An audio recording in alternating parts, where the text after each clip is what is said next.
Hey y'all, how you doing? Back out here in the garage again. Made a video last night. It didn't turn out very good. I replaced. I will be posting that video though, even though it's not that great. So just a little forewarning. Um, but it's on this 2012 Dodge Durango Pentastar V6.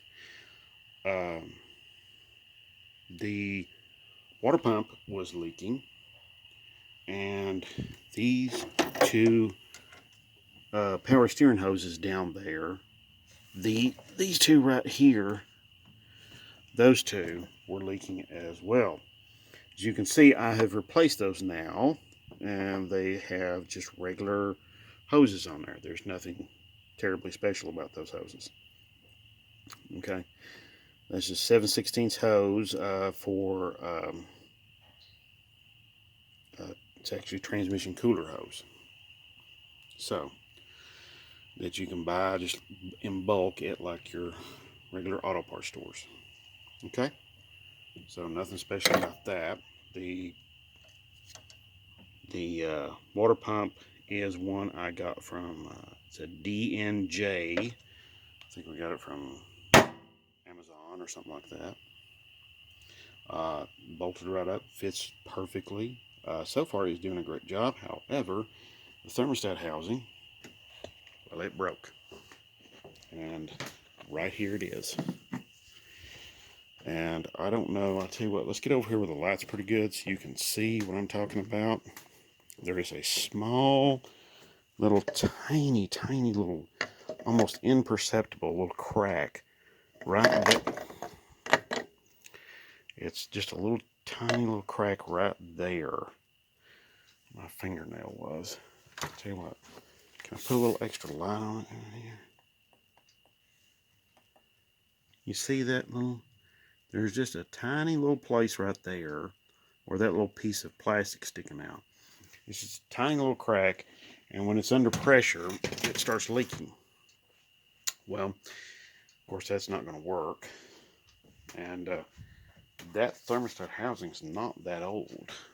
So, anyway, so as you might have imagined, that's not a very good situation there for to be having with that. So, what I'm going to have to do is I picked up another one today.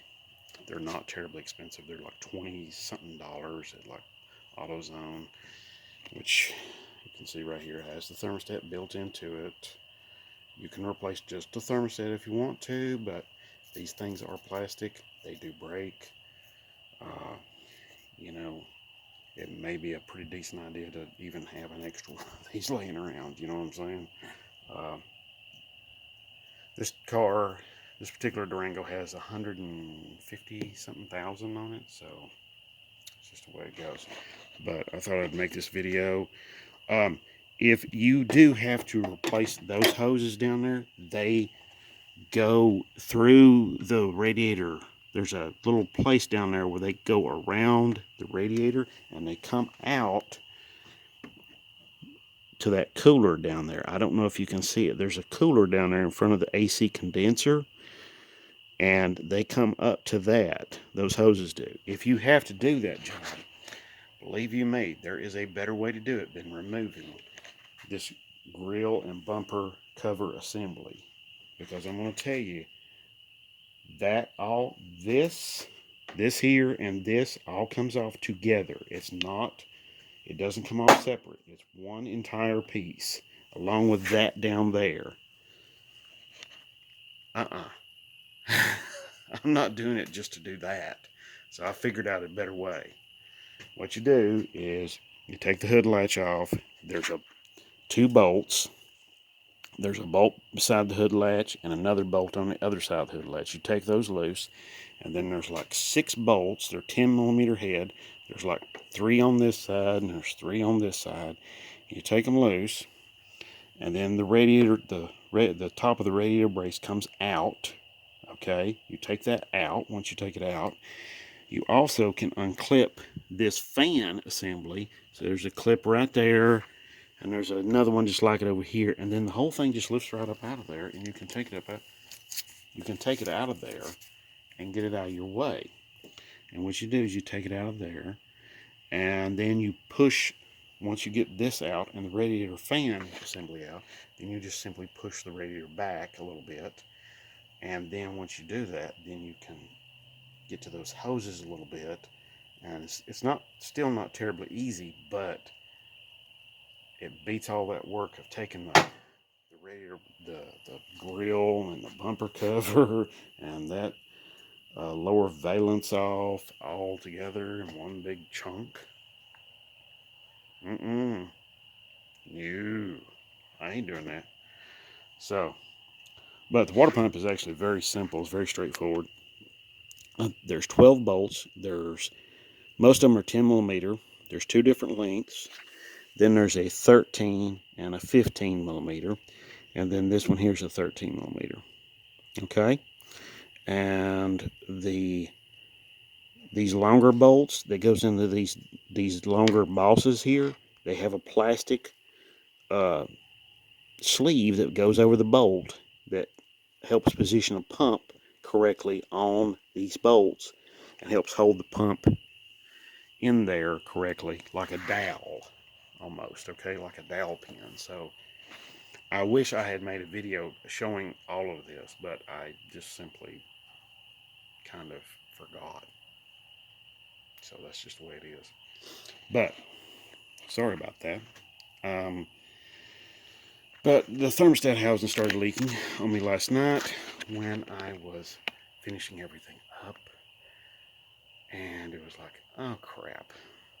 So, that close, and had to like put the brakes on and then go get the part, and now I'm back tonight. So anyway, I'm going to set you all up here so you can see what I'm doing and at least get some look at what I'm doing. Okay. Hopefully you can get some look at what I'm doing. Maybe, possibly.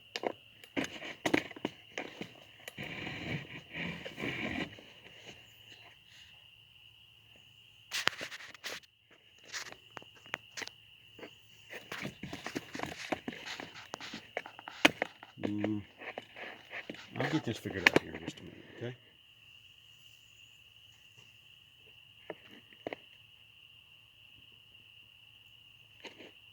Okay.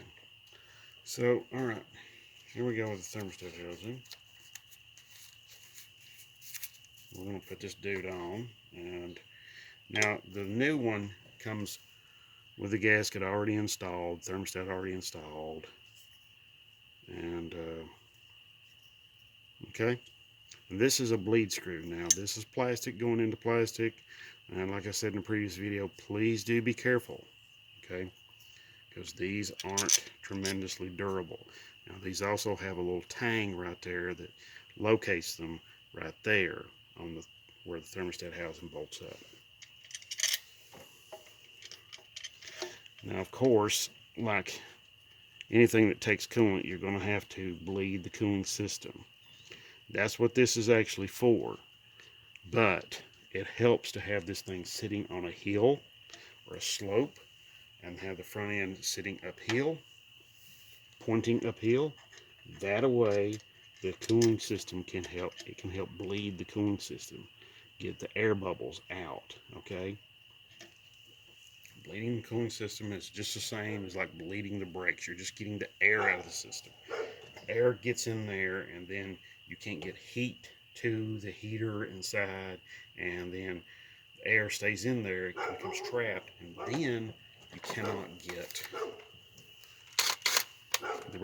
you cannot get the engine to cool off. The engine will overheat.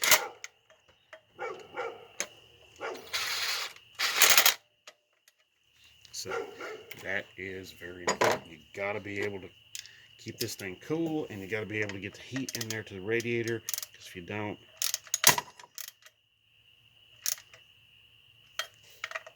that's just very, very important.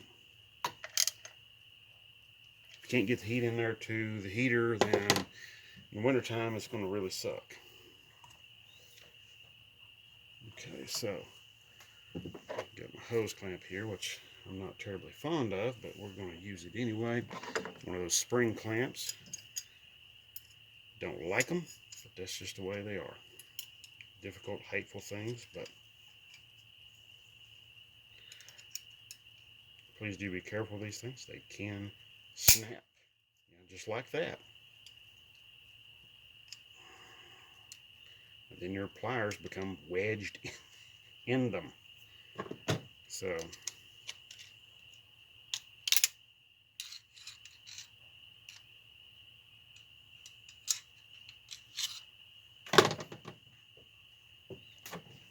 that's what happens.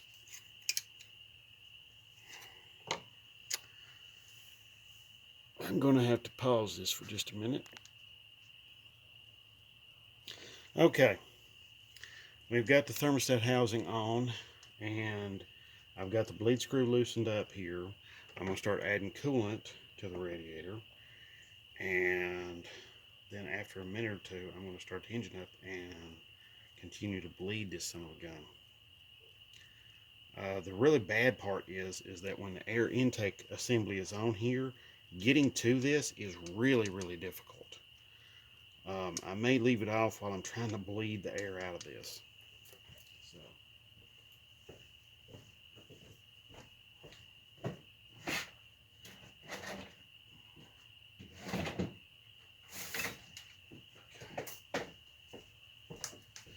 All right.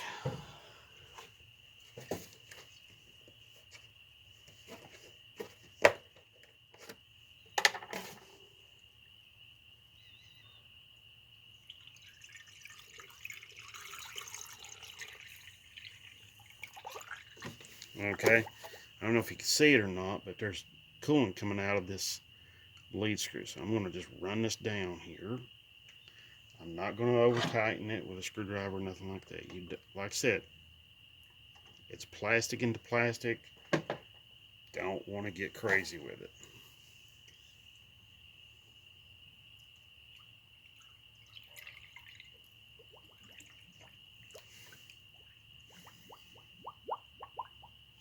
That's more air escaping out of the system right there, so, which is fantastic. That's what we want. We want the air to escape. We want it to get out. I've got the Durango right now parked on a little incline.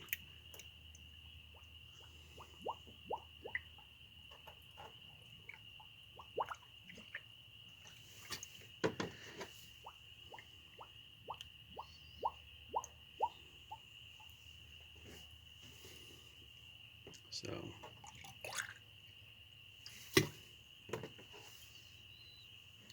sometimes you can also squeeze the radiator hose and get some of the air to come out.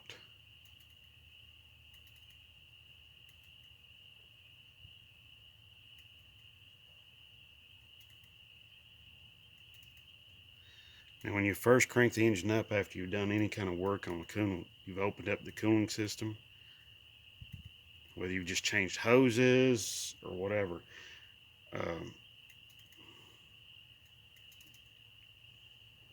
you can you need to like turn the heat on full blast, because if you don't, what can happen is you can have you can still trap some air in the heater core.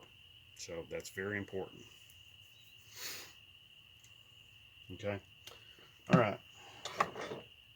I know this wasn't as like fantastic, as much of a great video as like some of the other videos, but definitely wasn't as maybe exotic or attractive as some of the other videos I've made. Not that I'm like a master of that, but anyway, what I'm going to do is I'm going to carry on. I'm going to put the air intake hose assembly on, and I'll let you see this here one last time. See, I got coolant coming out of there, no air. So run that down there. Snug it up. It doesn't have to be, it doesn't need a whole lot of torque. Just a little bit of torque. That's all it needs. Just hand tight, with a screwdriver. You don't need to be like really cranking down on that. Like I said, plastic into plastic. And when that plastic gets old, it gets brittle. Okay, so all you got to do is just, use that.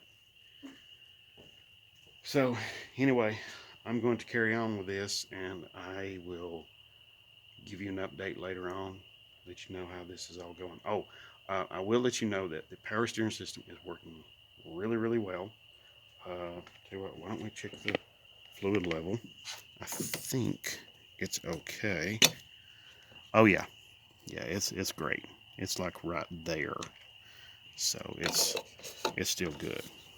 Okay, so power steering system's working great. Those hoses aren't leaking.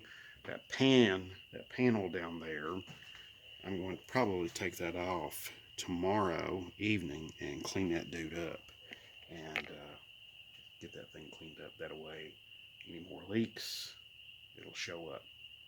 Okay, but in the meantime, I'm going to carry on with this and get this thing put together, and I might even take it for a little spin down the road, a little drive, and make sure everything's going to be okay. I don't really want to start it up without that air intake hose assembly on there. So there you go. And I left last night I parked it and I left the radiator cap off, hoping that any air that was in the system will just, would come on out. That was my plans. That was my hope. So anyway, all right. If you have any questions, comments, ideas, whatever, put them down below, and I'll do my very best to get back to you. I know this coronavirus, COVID-19 thing is going on, but we still have to maintain our vehicles because some of us still have to get to work. Okay, we have, jobs that are considered essential to keeping things moving, keeping things going. And this is my wife. The job she has is considered essential, along with the job I have. It's considered essential. So, okay. All right. I thank you very much, and God bless. Okay? And have a great one.